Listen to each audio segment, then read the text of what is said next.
इस क्वेश्चन को मैंने देखा कि सब लोग कॉम्प्लेक्स नंबर के क्वेश्चन से कोऑर्डिनेट ज्योमेट्री का क्वेश्चन बना के करते हैं, और ये वाला वे भी प्रेजेंटली कोई प्रॉपर वे से ज़्यादा लेंथी नहीं है, लेकिन मैं प्रॉपर वे से ही करूँगा। प्रॉपर वे से मेरा मतलब है कि मैं कॉम्प्लेक्स नंबर के क्वेश्चन को कॉम्प्लेक्स नंबर में रहते हुए ही करूँगा। यदि इस क्वेश्चन को कोऑर्डिनेट ज्योमेट्री वाले क्वेश्चन में कन्वर्ट कर दिया जाए तो क्वेश्चन की लेंथ थोड़ी सी बढ़ जाएगी, लेकिन समझने में आसान हो जाएगा वो। लेकिन मेरा मेन एम आपको कॉन्सेप्ट को क्रिस्टल क्लियर और स्ट्रॉन्ग बनाना भी है, इसलिए इस क्वेश्चन को मैं कॉम्प्लेक्स नंबर की हेल्प से ही करूँगा।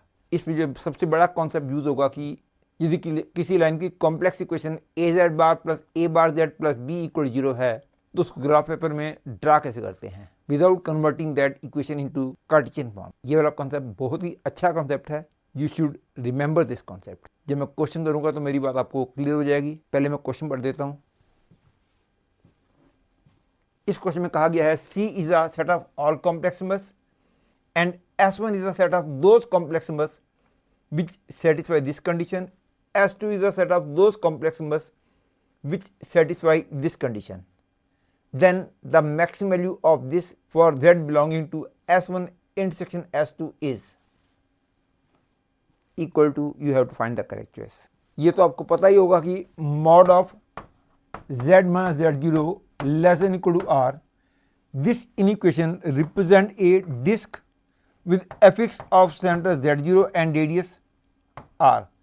डिस्क इसलिए बोला क्योंकि लेस देन इक्वल टू दिया गया है, और लेस देन इक्वल टू का मतलब अंदर वाले पॉइंट भी इस इक्वेशन को सेटिस्फाई करेंगे, और यदि इक्वल टू होता then it would represent a ring.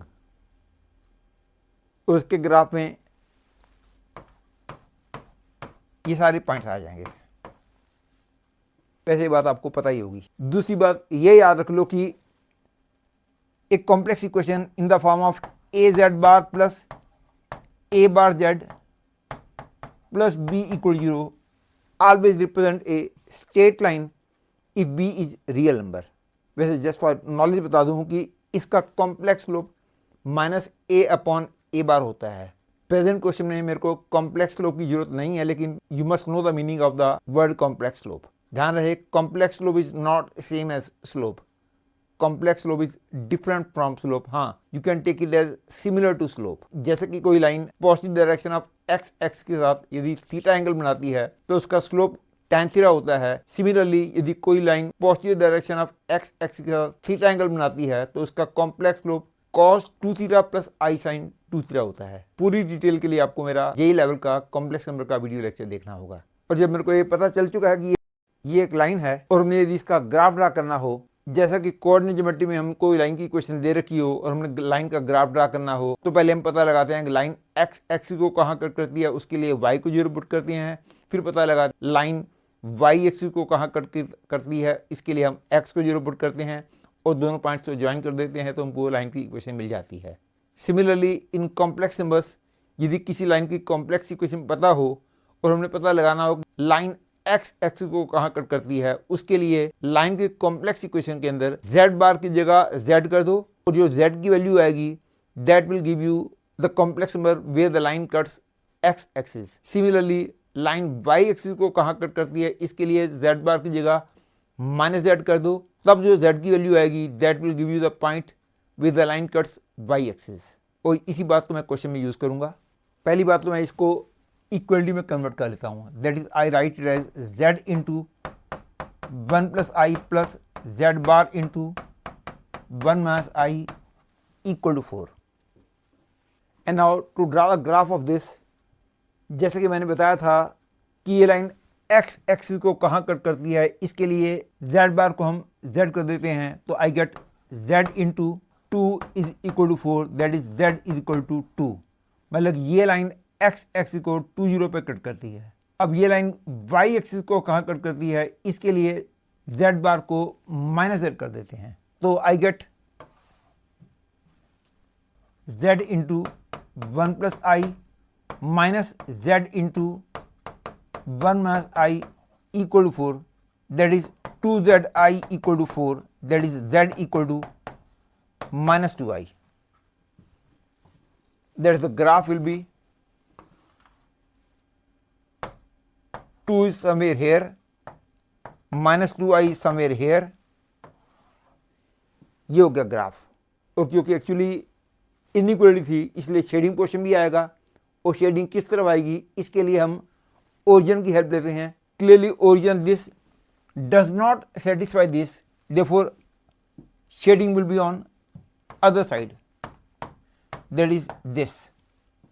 That is, this inequation represent set of all these points on this line. And now to find the set of points which lie in S1 and S2 both, that is S1 intersection S2, मैं दोनों के graph एक ही plane में draw करता हूं। ये वाली inequation तो एक डिस्क को रिप्रेजेंट करती है जिसका सेंटर 20 है और रेडियस 1 है, that is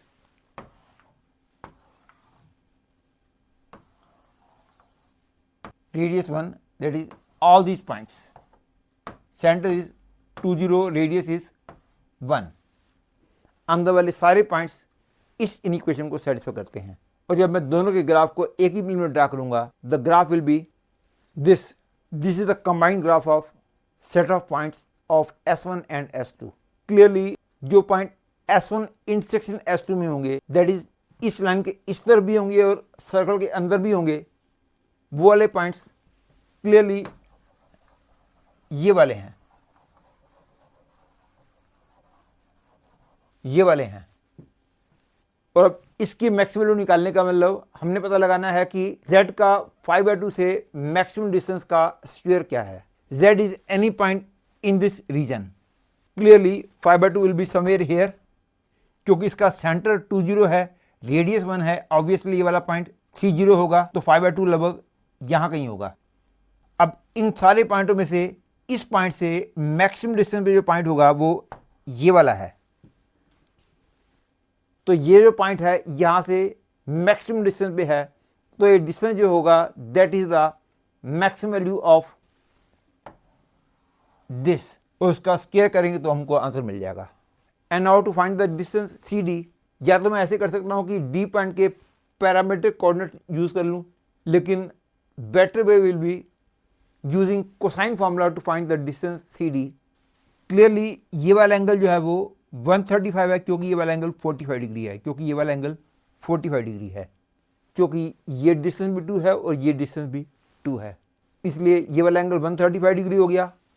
and now in triangle ACD ये एंगल 135 डिग्री है, using cosine formula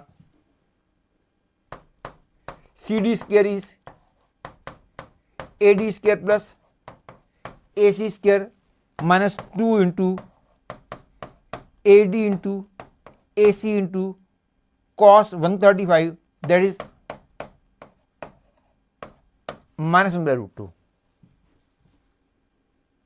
that is CD square is AD square is radius square, radius is 1 square plus AC square, AC is 1/2 का square minus 2 into 1 into 1/2 into minus 1/√2, that is CD square is 1 plus 1/4 plus 1/√2, that is equal to 5 plus 2√2/4. Hence I can say B is the correct choice.